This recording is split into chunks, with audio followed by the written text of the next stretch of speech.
ছাব্বিছৰ নিৰ্বাচনৰ পূৰ্বে সতীৰ্থ বিধায়কক সকিয়নি মুখ্যমন্ত্ৰীৰ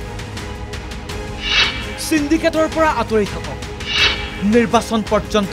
বিধায়কক ছুটি বিৰতি নলবলৈ মুখ্যমন্ত্ৰীৰ নিৰ্দেশ কাৰোবাৰ ঘনিষ্ঠ হলেই টিকট পাম বুলি বহি থকা সকলৰ চকু খোল খোৱালে মুখ্যমন্ত্ৰীয়ে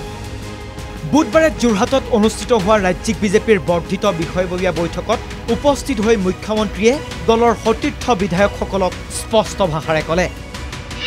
পঞ্চায়ত নিৰ্বাচনত জয়ী হৈ অহংকাৰ নকৰিব অহংকাৰ আহিলে ২৬ত পতন নিশ্চিত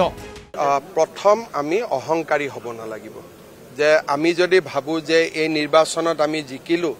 বিধানসভাৰ নিৰ্বাচনত ৰাইজে আমাক নিজে নিজে ভোট দিব আমি ভুল কৰা হ'ব অহা ৮ মাহত প্ৰতিটো দিন প্ৰতিটো ক্ষণ প্ৰতিটো পল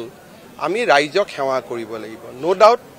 আমাৰ এটা সুন্দৰ পৃষ্ঠভূমি তৈয়াৰ হ'ল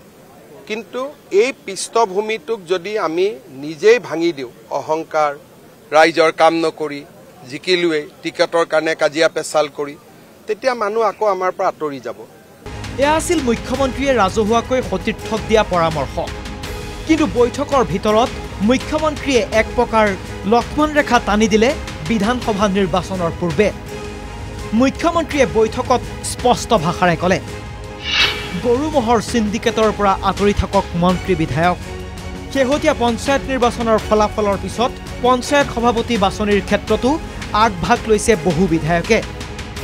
মুখ্যমন্ত্ৰীৰ কাঢ়া নিৰ্দেশ সমষ্টিত পঞ্চায়ত সভাপতি বাছনি প্ৰক্ৰিয়াৰ পৰা আঁতৰত থাকক বিধায়কসকল বিধানসভা নিৰ্বাচনলৈ মাজত আৰু ৮ মাহ মানেই বাকী আছে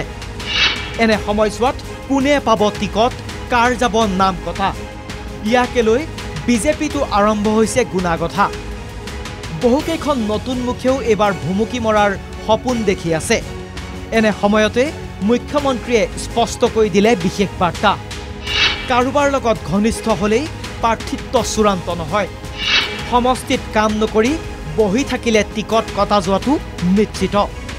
মুখ্যমন্ত্ৰীৰ এই সকিয়নিৰ পিছতে ৰাজ্যিক সভাপতি দিলীপ শইকীয়াও দিলে তাৰেই ইংগিত এইবিলাক কথা এতিয়া ক'ব পৰা বিষয় নহয় ৰাজনৈতিক ক্ষেত্ৰখনত বহুত মই ক'লেই নহয় যোগ্য ব্যক্তি বহুত আছে কথাটো কৈছোঁ বৰ্তমান যিজন আছে অতি যোগ্য যিসকল MLA ইন দি মেকিং যিসকলে MLA হ'বলৈ বিচাৰি আছে তেওঁলোকৰো যোগ্যতা যথেষ্ট আছে তেওঁলোকৰ দলটোৰহে কাম কৰি আছে গতিকে নিৰ্ণয় যেতিয়া হয় সেইটো নিৰ্ণয়টো নিৰ্বাচন সমিতিত হয় আমাৰ পৰা বাকি যিবিলাক পদ্ধতি আছে সাৰ্ভে কৰা সাৰ্ভেত কাৰ নাম যায় সাৰ্ভেত কোন প্ৰথমত থাকিব জনপ্ৰিয়তা কেনেকুৱা সংগঠনৰ লগত কিমান দিনৰ পৰা তেওঁ জড়িত ইত্যাদি ইত্যাদি